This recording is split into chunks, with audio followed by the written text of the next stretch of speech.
ബോളിവുഡിലെ മികച്ച നടന്മാരുടെ ലിസ്റ്റ് എടുത്താൽ തീർച്ചയായും ആദ്യം തന്നെ ആ ഒരു ലിസ്റ്റിൽ ഉണ്ടാകുന്ന ഒരു ആക്ടറാണ് മനോജ് ബാജ്പേയി.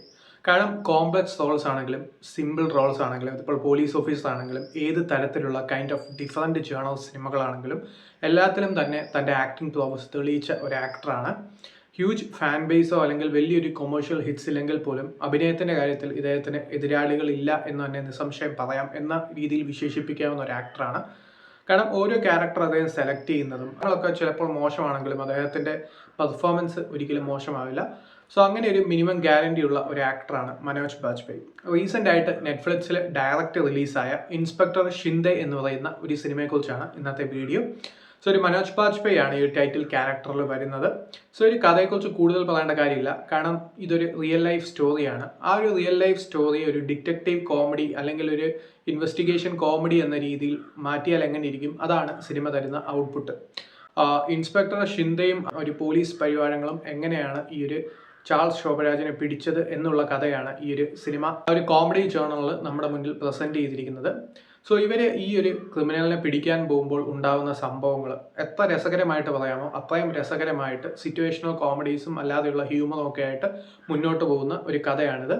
സോ അതിൻ്റെ കൂടെ തന്നെ ഈ ഒരു മനോജ് ബാജ്പേയിയുടെ ചെറിയ ചെറിയ എക്സ്പ്രഷൻസും പെർഫോമൻസും ഒക്കെ തന്നെ നമ്മളെ ആ ഒരു ചിരിപ്പിക്കാനായിട്ട് കൂടുതൽ പ്രേരിപ്പിക്കുന്നു എന്നുള്ളതാണ് ഈ ഒരു സിനിമയുടെ വളരെ വലിയൊരു ഹൈലൈറ്റ്. പോലീസുകാരായിട്ട് അഭിനയിക്കുന്ന ഓരോ ആക്ടേഴ്സും അത്യാവശ്യം നല്ല കറക്റ്റ് മീറ്ററിലാണ് പെർഫോം ചെയ്തിരിക്കുന്നത്. അത് സിനിമയുടെ ഒരു ഹൈലൈറ്റ് ആണ്. സിനിമയുടെ കഥ നടക്കുന്നത് 1980s-ലാണ്, 85-86 കാലഘട്ടമൊക്കെയാണ് നമ്മളെ കാണിക്കുന്നത്. സോ അവരുടെ ആ ഒരു സ്ട്രഗിൾസും പ്രശ്നങ്ങളും അവരുടെ ആ ഒരു ഫാമിലീസും പിന്നെ അങ്ങോട്ട് അവരുടെ ആ ഒരു ഹയർ ഒഫീഷ്യൽസുമായിട്ടുള്ള കോൺവെർസേഷൻസും എല്ലാത്തിനകത്തും ഹ്യൂമർ കൊണ്ടുവരുന്നുണ്ട് എന്നുള്ളത് ഈ ഒരു സിനിമയുടെ പ്രധാന ഹൈലൈറ്റ് ആണ്. പിന്നെ പറയുകയാണെങ്കിൽ പെർഫോമൻസ് വൈസ് എടുത്തു നോക്കുകയാണെങ്കിൽ ജിം സർവ് ആണെങ്കിലും ആ ഒരു മനോജ് ബാജ്പേയി ആണെങ്കിലും അതിൻ്റെ കൂടെ തന്നെ സച്ചിൻ ഗഡേക്കർ ആണെങ്കിലും കൂടെയുള്ള പോലീസുകാരായിട്ട് അഭിനയിക്കുന്ന ഓരോ ആക്ടേഴ്സ് ആണെങ്കിലും മനോജ് ബാജ്പേയിയുടെ വൈഫായിട്ട് വരുന്ന ക്യാരക്ടേഴ്സ് ആണെങ്കിലും എല്ലാം തന്നെ അത്യാവശ്യം നല്ല നാച്ചുറൽ ആയിട്ടാണ് അഭിനയിച്ചിരിക്കുന്നത്. അത് സിനിമയുടെ ഏറ്റവും വലിയൊരു പ്രത്യേകതയാണ്. സോ ഇങ്ങനെ ആ ഒരു പോലീസുകാർക്കുണ്ടാവുന്ന സ്ട്രഗിൾസ് കൂടുതലും സീരിയസ് വേയിൽ കാണിക്കാതെ അവർക്ക് പറ്റുന്ന മണ്ടത്തരങ്ങളും കാൾ ഭോജ്രാജ് എന്നാണ് ഇതിൽ ആ ഒരു ക്യാരക്ടറിന്റെ പേര്. സോ ഒരു കാൾ ഭോജ്രാജിനെ പിടിക്കാൻ പോകുമ്പോൾ ഉണ്ടാകുന്ന രസകരമായ സംഭവങ്ങൾ അത്യാവശ്യം നല്ല എന്റർടൈനിങ് ആയിട്ട് ഹ്യൂമറോട് പ്രസന്റ് ചെയ്തതാണ് ഈ ഒരു സിനിമയുടെ പ്രധാന പോസിറ്റീവ്. സോ ഒരു മനോജ് ബാജ്പേയിയുടെ ഒക്കെ പെർഫോമൻസ് എടുത്തു പറയേണ്ട കാര്യമില്ല. ചെറിയ ചെറിയ എക്സ്പ്രഷൻസ് തൊട്ട് ആ ഒരു മാനറിസം തൊട്ട് ആ ഒരു ഇൻസ്പെക്ടർ ഷിൻഡെയുടെ ക്യാരക്ടർ അത്രയും കിടലിനായിട്ടാണ് ആ ഒരു സ്ക്രീനിൽ എത്തിച്ചിരിക്കുന്നത്.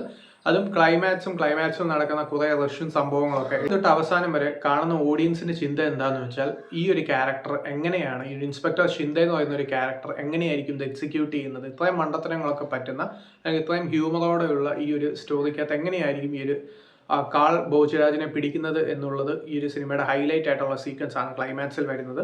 അത് വളരെ എൻ്റർടൈനിങ്ങുമാണ്. ആ ഒരു സീക്വൻസ് അത്യാവശ്യം നല്ല ബ്രെത്ത് ടേക്കിംഗ് ആയിട്ട് നല്ലൊരു ത്രില്ലിംഗ് രീതിയിലാണ് സംഭവിച്ചിരിക്കുന്നത്. അതാണ് ഈ ഒരു സിനിമയുടെ പ്രധാന ഹൈലൈറ്റ്. കാരണം ആ ഒരു സീക്വൻസ് കാണുമ്പോൾ നമ്മുടെ ആ ഒരു ടെൻഷൻ ഉണ്ട്, ഇയാളെ പിടിക്കുമോ ഇല്ലയോ എന്നുള്ളത്. സോ അങ്ങനെയുള്ള ആ ഒരു ഹ്യൂമറോടെ ചേർന്ന് വന്നുകൊണ്ടാണ് ആ ഒരു സിനിമയുടെ മേക്കിംഗ് അത്രയും കിടലിനായിട്ട് വന്നിരിക്കുന്നത്. സോ ഇങ്ങനെയുള്ള ഹ്യൂമർ സിനിമകളൊക്കെ കാണാൻ താല്പര്യമുള്ളവർക്ക് തീർച്ചയായിട്ടും കണ്ടു നോക്കാവുന്ന ഒരു മൂവിയാണ് ഇൻസ്പെക്ടർ ഷിൻഡെ. ഈ ഒരു സിനിമയുടെ അവസാനം ആ ഒരു ശരിക്കുള്ള ഇൻസ്പെക്ടർ ഷിൻഡെയുടെ ക്യാരക്ടറിനെ കാണിക്കുന്നുണ്ട്. അദ്ദേഹം 1996-ലെ അസിസ്റ്റന്റ് കമ്മീഷണറായിട്ടാണ് റിട്ടയർഡ് ആവുന്നത്. റിയൽ ലൈഫ് സ്റ്റോറിയാണ്. അതിൽ ഹ്യൂമറും കോമഡിയും ഒക്കെ ആയിട്ട് നല്ല രസകരമായി മുന്നോട്ട് പോകുന്ന ഒരു മൂവിയാണ്. ഈ ഒരു സിനിമ ഓംറൗട്ട് ആണ് പ്രൊഡ്യൂസ് ചെയ്തിരിക്കുന്നത് എന്നുള്ളത് ഈ ഒരു സിനിമയുടെ ഹൈലൈറ്റ് ആണ്. ഓംറൗട്ടിനെ ആർക്കും മറക്കാൻ കഴിയില്ല, കാരണം ആദിപുരുഷ് എന്ന് പറയുന്ന വളരെ ട്രോളുകൾ സമ്മാനിച്ച ഒരു സിനിമയുടെ സംവിധായകനായിരുന്നു. സോ അദ്ദേഹത്തിൻ്റെ ഒരു നല്ല വർക്കാണ്, പ്രൊഡക്ഷൻ വൈസ് നല്ലൊരു വർക്കാണ് അദ്ദേഹം ചെയ്തിരിക്കുന്നത്. അതിൻ്റെ കൂടെ തന്നെ ഫോട്ടോഗ്രാഫി ആണെങ്കിലും ബാക്കിയുള്ള ആസ്പെക്ട്സ് ആണെങ്കിലും എല്ലാം തന്നെ നല്ല ഗംഭീരമായിട്ടാണ് വന്നിരിക്കുന്നത്. സോ താല്പര്യമുള്ളവർ കണ്ടു നോക്കാം. ഇതിപ്പോൾ നെറ്റ്ഫ്ലിക്സിൽ അവൈലബിൾ ആണ്.